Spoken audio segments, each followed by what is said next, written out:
Today we're working on a 1962 Chevy Belair station wagon that my dad bought from a guy here in Tucson a month or two ago. We are going to see if it will run. But the guy did some work to the car previously before we bought it, so let's check out what he did. We don't know a ton of history on this car. All we know is that the guy that had it before us was going to restore the car, and he did do some work to the car, and he just lost interest, didn't have the funds to complete it, and so it sat on the back burner. He finally just ended up deciding he was going to sell it. This car is really clean, really complete, really cool. It's got the look. Love the look of these cars. The headlights, the grill is in good shape. Look at that. It's fairly straight. The bumper is fairly straight. It's got the Chevrolet panel, the Chevy emblem. This looks like it was primered yellow. This is the color of some high build primers, is yellow. So I think this car was primed before. You can see that this was the paint color, but the trim was over it. So they primed the car without taking the trim off, and then once they took the trim off, you can see that this is the original color. But yeah, someone was going to paint this car. It looks pretty straight, and it's obviously primered. Someone was doing body work to it. Got some 14-inch rims and tires for rollers. We got one little pinhole down there in the fender, but the rockers though, those look decent. Those are not rusted out at all. Looking underneath the car, it's not a rust bucket, and he actually had the frame powder coated black, so that's a huge plus. Floors don't look rotted out. I mean, it's a pretty clean bean car. I know four doors aren't technically as valuable, but I've always liked four doors. It makes the car a little longer, and four doors are for people with friends, you know what I mean? The rear quarters look good. They always rot out here. They'll rot out there, all along here. That looks decent. I don't see any bubbling. Not bad at all. Got our Belair emblem, all of our side trim, got the glass in it. The tailgate seems to be in good shape. Missing the lenses though, that's not a big deal. I don't know if we have the rear bumper, I can't remember. He had some extra parts in the back, some of the steering parts, because the steering isn't hooked up. He said those were the parts to complete the steering, so hoping that's the case. Got our spot for our spare tire holder, and look at that. That looks good. That's pretty solid. Coming around to the driver's side, got our fuel door. Heck yeah. This side of the car also looks good. It has a little bit of a gash there. Missing a door handle over here. But let's check the inside out. Got a couple of hubcaps. Look at these floors though. That is totally good. You know, that saves a lot of time not having to redo floors like this, because they're just a pain to redo. Got some spiders setting up shop. Gonna have to evict them. Oh man, whoa. This seat is not, about fell backwards. Looks like someone shot a hole through it or threw a rock through it or something. Missing the radio, glove box door. Oh well, got our gauges in it. Let's take a look in the engine bay, see what we got going on in here. If I could find out how to open it. Sometimes they're sneaky. Yeah, they're underneath here, not the hood. 350 in it. 350, 350? You know, I don't know.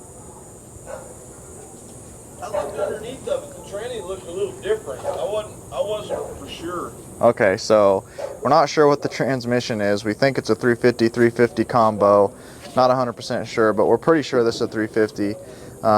But you can see that this was somebody's project. You know, they'd done some work to it. We got an inner fender missing, but yeah, I kind of wish we had that, but oh well. Radiator hose. Somebody put a fan clutch on it. I mean, if this is a newer model 350, then it would have a fan clutch, not a direct bolt-on fan. Got an alternator. I'm not seeing a power steering pump or any kind of air conditioning stuff. What do we got for a carburetor? Ooh, we got an Edelbrock. These are my favorite kinds of carburetors. I like these. These are very reliable, very good carburetors. Yeah, this is what I like to see under here. Nice Edelbrock 4-barrel. Looks like somebody put power brakes on it. We still got the single-cylinder reservoir service system on it, but it does have power brakes. That's cool. It's still got the tag on the booster. I mean, it was a halfway done situation, so there's not you know, hoses going to the heater, and the belts and all the accessories aren't hooked up. She's pretty bare bones. Do we have a starter on it? I see an oil filter. I do see a starter. Yeah, starter's down there. Also looks like we have HEI ignition. It's got a lot of good stuff on it though. I mean, this is all good stuff you want to see, stuff that's reliable, find parts for, good stuff. So what do you think? Stalled project. Stalled project? That's Yeah, what it is. it was a stalled project. Stalled project. That's all right. Whatever. It'll be our stalled project. Looks like he put a bunch of new suspension parts on it, new bushings. See that red right there? That's brand new. I can see it on the lowers too, all new bushings. I mean, he did some good work to this. Those are all new body mounts too. Mm-hmm. Yeah, all new body mounts on the whole car, did he say? Yeah, it's got all new, it's got all, from what I can see, from what I looked at, it's got all new body mounts on it. The frame was pulled out from underneath of it and powder coated, and I can tell that that was done. The guy that I bought it off of was very honest guy. That's all I really know about it. I don't really know a whole lot about it. What year's that wagon Puddin's doing? Isn't it the same year? You know, Isn't it a 62? I think it It's is. the same exact year. I think it is. If you guys watch Puddin's Fab Shop, I know, you know, a lot of people that watch automotive channels watch kind of a slew of automotive channels, and some people that watch me probably watch him. I think he's doing the same year wagon, actually. It's pretty cool. Patina rod, it's sweet. Is the drive shaft hooked up? Is the tranny in there and stuff? Yeah. Yeah? Hold on, let's take a look. Floors are some of the cleanest floors I've ever seen on any car that I've ever ended up with. You think he redid the floors, or you think they're just clean? No, they're clean. There's no redone. There's still insulation sprayed on the floor. There's not a rot hole in the floor. Even looked at it that close. I don't know. I kind of wish it was a 700 though. I don't know. The reason why I wasn't for sure, I mean, it looks like a 350 pan, but I was looking at something else. I thought the vacuum for shifting it for a 350, oh, maybe it's an aluminum 2-speed power glide. Park, reverse, neutral, drive, low, no more. Usually if it was a 3 or 4 speed, you'd have drive, 2, and 1. But if you only have drive and low, then that means it's probably a 2-speed power glide then. Torque converter looks to be bolted to the flywheel. Looks like you put new brake lines on it too. Those look brand new. Over here you can see the idler arm is also just hanging in midair. It's just doing whatever it wants.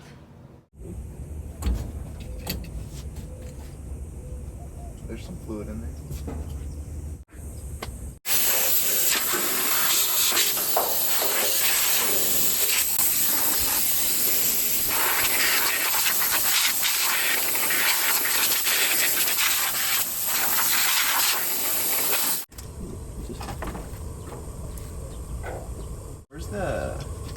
Because there's a delete plate right here for the mechanical fuel pump. It's got an electric fuel pump. Where is the electric fuel pump? Is it in line back? I don't know. He told me it was hooked up. He did exactly what probably I would have done. He's got a rubber line with a plastic filter going right to the carburetor. It's hooked up. Is there any oil in this thing?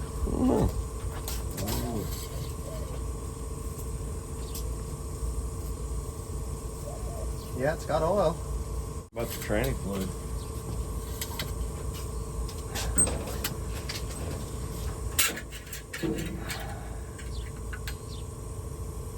Yeah. Got tranny fluid. Got tranny fluid.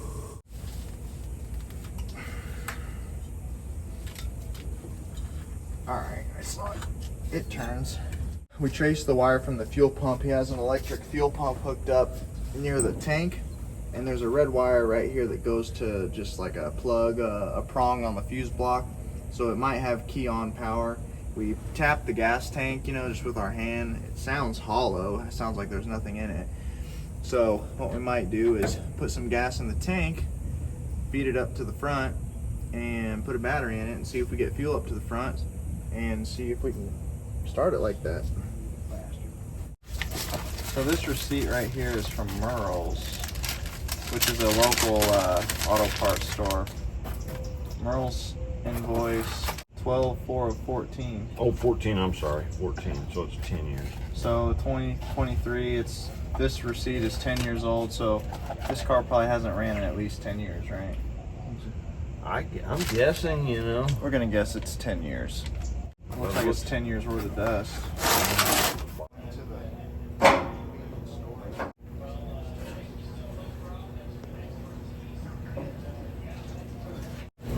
Sounds like it's going in an empty tank, which I like. Turn the key on, see what happens. Yeah. I don't hear nothing. Did you turn the key on? Oh. Key's on. All right. You hear it? I hear it. Yeah. All right, hold on. See if you see gas up there. All right, hold on. It might be wise to unhook it and put anything that comes out of it in a bottle because it's going to be rotten. Your gen light and oil light, those came on. Heck yeah. I got a water bottle and I'm gonna unhook this fuel line and put it in the bottle so we can turn that fuel pump on and see if anything's coming out that's bad before the good fuel we just put in it. And where Dad's under the back, he's gonna hook the ground up permanently so that when we turn the key on, the pump comes on. When we turn the key off, pump goes off. The ground's just unhooked.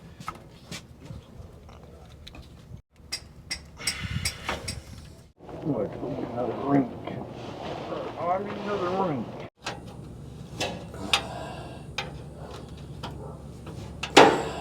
Just way overly complicated. It's coming off hard all the way. Let's just get jumping wire.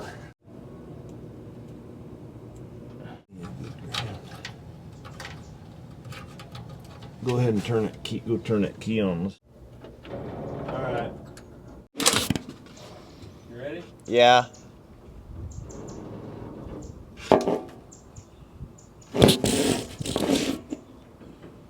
It started putting some in the filter.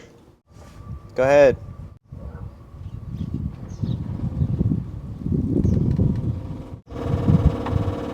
Okay. Yeah, it should be more clear, bluish. It's not as bad as I've seen, though. Does it smell a little bit better? It's alright, I don't know. Go ahead. That's looking better. Okay. I think that's good enough for our purposes. It's not so bad it won't run, so. Hooked up? Yeah, I hooked it back up. Okay, so nothing's dangling down there on the. Is that gas line? It laying against that exhaust, is it? Or somewhere. It's a little. There you go. The spark plug wires are all hooked up. I don't know if they're in the right order, but we'll find out soon enough. Go ahead and, yeah, turn the key on.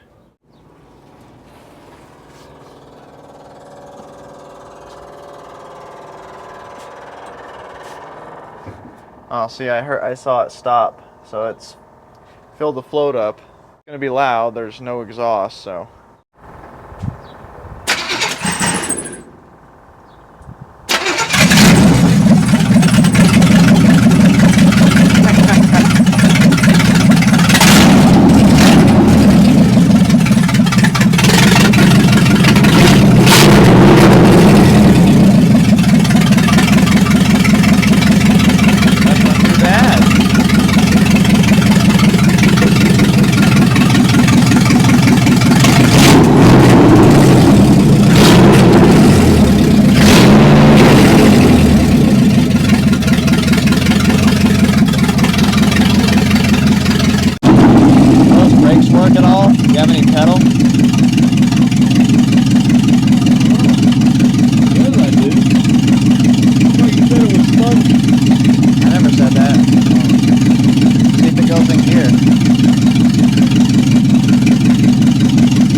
Got any water we can throw in here?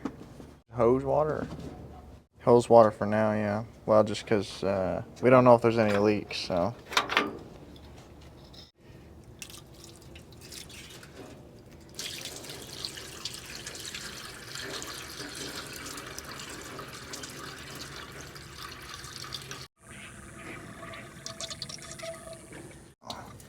What is that, petcock on or something? There's water coming out the bottom. Alright, I'll just shut this petcock. Alright.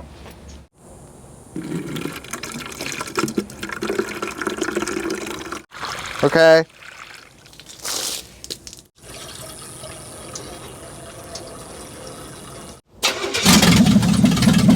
Man, that's a good motor.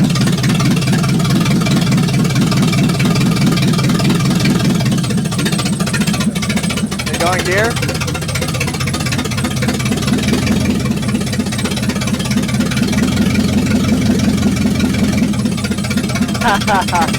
There we go. I'll have to check that again and see.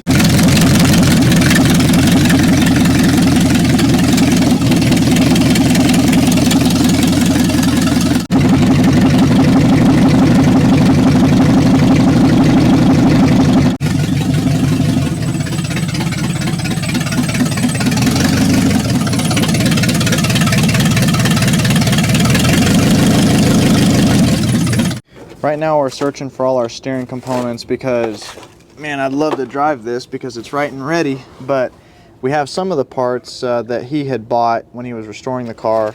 We have a few of these, but we don't have the drag link that goes in the middle to connect the wheels together, and we don't have any extra parts from any of the other 59 and 60 cars we've worked on. So we're trying to figure out what we have and what we don't have so we can order some stuff, because we're not going to be able to drive it today, unfortunately.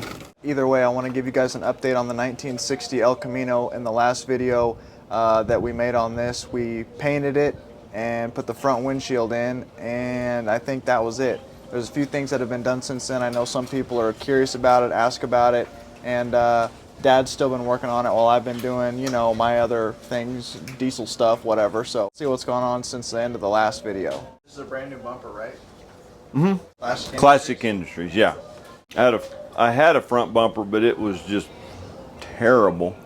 By the time I figured after I got it re-chromed, it was going to cost $800-900. So I bought this whole bumper for $440.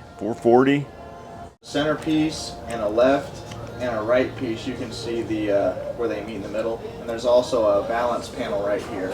Yeah, by the time it was over with, after I bought the Valance panel, I think it cost $500. But the old Valance panel I had, well, there it is. It's bent up and tore up. Maybe I could have reused it. Just thought, well, we'll just go ahead and buy it and put it on there, get it done. The back bumper cost another $650 just to have the two bumper ends re-chromed. Just put the bumper back on. There's two panels that go here. There's a panel that goes, there's a steel painted panel that goes here and on the other side that houses the turn signals. Yeah, these are called Valance panels, Valance panels. So there's a total of 4 of them. 2 of them are from the back, 2 are from the front. These 2 go on the front. You can see the shape of the turn signal parking light housings. Dad's doing body work on them. He's got them bondoed up, getting ready to paint them. And then this one right here, so this is an all original one that Dad's been doing body work on, but this one Dad had to almost make from scratch. Some of it's original. This is original, and then you can see the seam here, and Dad pretty much made the rest of this from scratch right there. So this is the original, and then this right here, welded it on and made a whole new piece basically from nothing because the other one was completely trashed. Bent the ends, bent the top, cut it out where the lights go. It'll look good. Put the grill in, put some of the headlight trim on. The front windshield was put in at the end of the last episode, but the trim around the windshield was put on. The trim that goes around the roof, the stainless trim that goes around the roof was put on. That looks awesome, love that. This panel right here, chrome windshield wiper covers. Back windshield was put in after we got done with the last video, the new gasket and the trim that goes around the back windshield. And this is the big ticket item right here. This is the tailgate. The tailgate was trashed. We did not paint this in the last video. Afterwards, Dad did the body work to it and cut some rust out. And he had two tailgates, and basically he had to cut up one tailgate and weld parts of it. I don't know if there's pictures or not. I'll throw up pictures if I have any. Did the body work to it, painted it, and put it on there.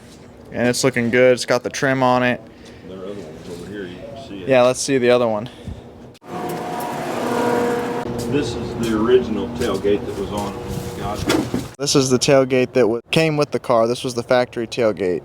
Dad cut this part of the tailgate out to weld onto the other tailgate that was in better shape. Caved in right here. It's hard to see on the video, but it's caved in right there. This is just the bumper that came with the car, just, you know, the same exact one. Didn't re-chrome it, send it out, buy a new one. This is just the exact condition that it was in, and it's in fair shape. I mean, you can see the wave of the light there that's got a dent in it. In pretty decent shape. It's not rotted out, so Dad just reused it because it's just too expensive to buy a new one or have this one re-chromed, because it's not just dipping it and re-chroming it. You know, they got to do body work essentially. They got to beat the dents out, make it straight, make it perfect.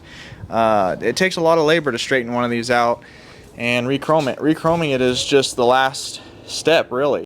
Making it straight and perfect is where your labor is. Oh yeah, the windshield wiper motor. Dad restored the windshield wiper motor because that's just, you know, little details. Little details matter. So Dad took the windshield wiper motor off and took it apart and made it work, and that's cool. Let's see if I can show it down here. You can see it turning in there. Smooth as glass, baby. Well, now we know the 62 Belair Wagon runs and it quasi-drives. I mean, it goes in reverse and it goes in drive. I think it's pretty safe to assume that she's a driver, which is pretty cool. I'm glad I was able to show you guys some updates on the 1960 El Camino. For you guys that follow the channel and are subscribed, I mean, the car is coming together. And a few other things I want to get out there. One, pretty sure Dad and me are going to be at the duct tape drags here in Tucson sometime in October. We usually don't go to any events, or we haven't, because they're all 1,000 miles away. I mean, Power Tour, I think, starts in Georgia. We're in Tucson. I mean, it would take longer for us to drive to get to Power Tour than the actual length of the Power Tour itself. Most of the major events in the car community are east of the Mississippi, which are just too far away from us to even entertain. But the duct tape drags is, I think, in its third year, and it's right at home plate, right here in Tucson where we live. So I want to take the 46 International down to the duct tape drags and hang out on Saturday, late in October. I can't remember the exact date. If you guys want to come out, if you guys are going to be there, let me know. If you're thinking about going, you'll see Dad and me there. It'd be cool to see some of you guys face to face. And if you want to support the channel, make sure you like this video, subscribe, leave a comment, leave some feedback. Always reading those, always responding to those. Appreciate everybody who decides to drop some words down there. And if you want to help the channel out in a more direct way, I've opened up channel memberships. There's 2 different tiers you can check out if that interests you at all. A few extra things in there that you guys might enjoy. Make sure you check out the channel memberships. I'm trying my best to work out some more fly-in drives. You guys really liked the fly-in drive with the 1991 first gen Cummins. That video is doing great. Tons of great feedback. And I'm like totally hooked now. I really want to do another fly-in drive. If you have an abandoned car or truck, either a pre-1980 or a Cummins, a 89 to 97 Dodge Cummins that you're looking to sell or that hasn't ran in a while, or something to that effect, let me know. Email me. My email is right here. Always interested in pre-1980, abandoned, barn find, field find vehicles like that. Thank you for watching, and we'll see you in the next one.